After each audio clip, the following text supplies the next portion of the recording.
আসসালামু আলাইকুম। তো আজকে দেখাবো যে এই যে একটা সমস্যা আছে, এটা নিয়ে অনেকটি ভিডিও বানাইছি যে শুধু পাসওয়ার্ড অপশন দেখায়, এমনি আর কোনো মানে আপনি হোয়াটসঅ্যাপে বা সিমে SMS কোড পাঠাবেন ওই সিস্টেমটা নাই।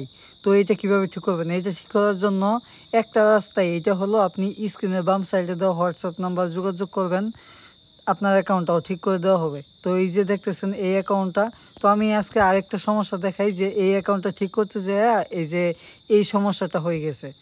এই যে log in into another account another device to continue, এইরকম সমস্যা হইলে অনেকে ভাবে যে ঠিক হবে না, বা অন্য কোনো মোবাইলে লগ ইন আছে ওইখান থেকে পারমিশন না দিলে এটা কোনো দিনই লগ ইন হবে না। আসলে এটা হইলো যে আপনি যদি ফেসবুকে মানে লগ ইন করার জন্য অতিরিক্ত চেষ্টা করেন, তখন ফেসবুক ভাবে যে অ্যাকাউন্টটা হয়তো হ্যাক হয়ে গেছে বা কোনো প্রতারক এটা নেওয়ার চেষ্টা করতেছে, তাই তারা এই যে এই সমস্যাটা দিয়ে দেয়। তবে এটা সমাধান কি? এটা দুইটা সমাধান আছে।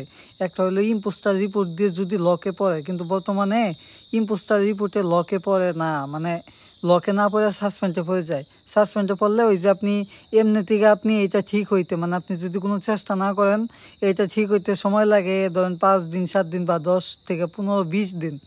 মানে এই দিনগুলো ফেলে রাখলে তখন এই সমস্যাটা একাই চলে যায়, লগ ইন হয়ে যায়। তবে যদি আপনি ইম্পোস্টার রিপোর্ট মারেন যে আমার এখনই অ্যাকাউন্টটা লাগবে, তাহলে ওই ক্ষেত্রে হয় কি যে যদি লকে পড়ে যায় অ্যাকাউন্টটা, তাহলে আপনি তো ঠিকই করে ফেললেন। আর যদি আপনার অ্যাকাউন্টটা লকে না পড়ে যায়, ওই যে যদি সাসপেন্ডে পড়ে যায়, তাহলে ওই যে 10 দিন 15 দিন ওই রকম অপেক্ষা করবেনই, তো আরও সাথে এই সাসপেন্ড থেকেও ফিরে আনা লাগবে। তাই এইরকম হইলে কেউ উল্টাপাল্টা চেষ্টা করবেন না, এটা অ্যাকাউন্টটা সুন্দরভাবে রেখে দিবেন। 15-20 দিন পরে আপনার অ্যাকাউন্টটা ঠিক হয়ে যাবে।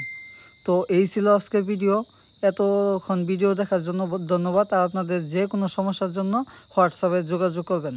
ধন্যবাদ।